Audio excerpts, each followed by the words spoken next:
Hi friends, आज आपण मस्तपैकी कैरीची डाळ करूया। चैत्र महिना आहे, सो डाळ तर एकदा झालीच पाहिजे। आता साहित्य बघूया। तेल घेतलेलं आहे फोडणीसाठी।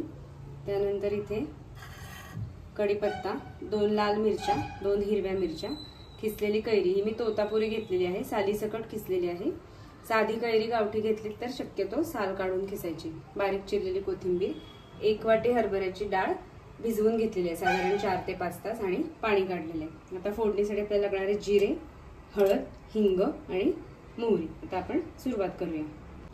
सगळ्यात आधी ही डाळ मी मिक्सरवरती काढणार आहे।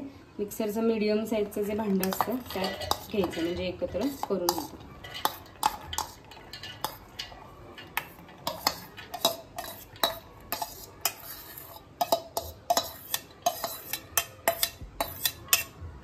तर मिक्सर मध्येच मी 2 हिरव्या मिरच्या जे आपण घेतलेल्या आहेत त्याचे तुकडे करून टाकणार आहे।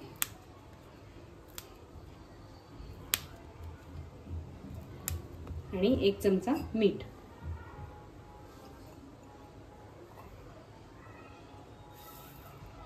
हे सगळे एकत्र मिक्सरवरती काढूया।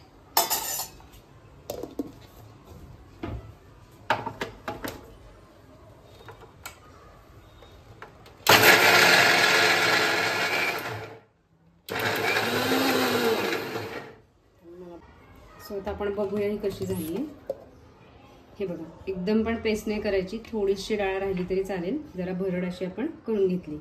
सो आता ही एका बाउल मध्ये काढून घेऊया।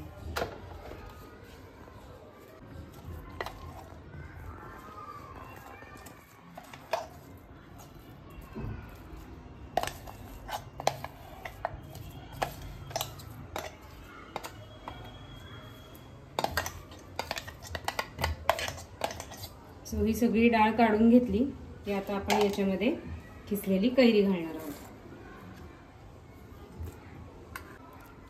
1 वाटी डाळीसाठी इथे मी 1 वाटी कैरीचा खीस पूर्ण घेतलेला आहे। तुम्हाला थोडीशी अजून आंबट आवडत असेल तर त्याप्रमाणे तुम्ही प्रमाण कमी जास्त करू शकता। आता हे मिक्स करून घ्यायचं थोडंसं। त्यामध्ये टाकायची बारीक चिरलेली कोथिंबीर, भरपूर टाकायची, आणि अजून चवीप्रमाणे थोडंसं मीठ। आपण ऑलरेडी 1 चमचा टाकलं होतं, आता एक अर्धा चमचा टाकायचा।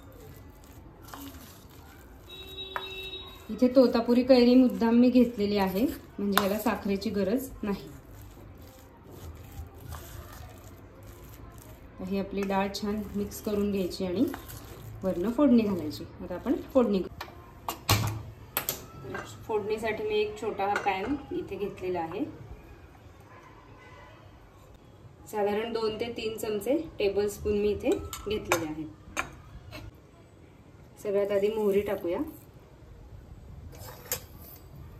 त्यानंतर जिरे, हळद आणि हिंग,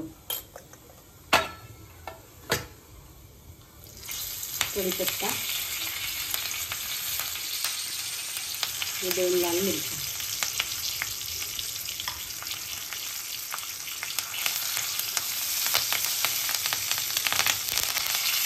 गॅस इथे बंद करते मी।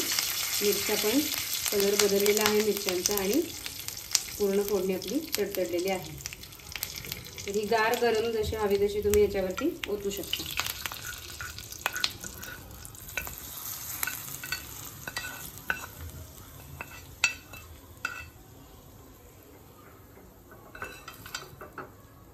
फोडणी ओतल्यानंतर परत एकदा हे सगळं मस्त मिक्स करून घ्यायचं।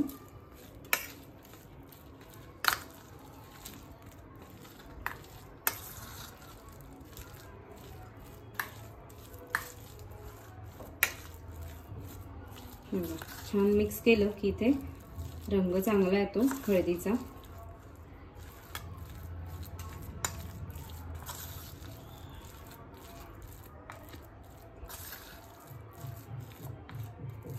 आणि वरनं परत एकदा थोडीशी कोथिंबीर टाकायची। सो अशी आपली कैरीची डाळ तयार आहे।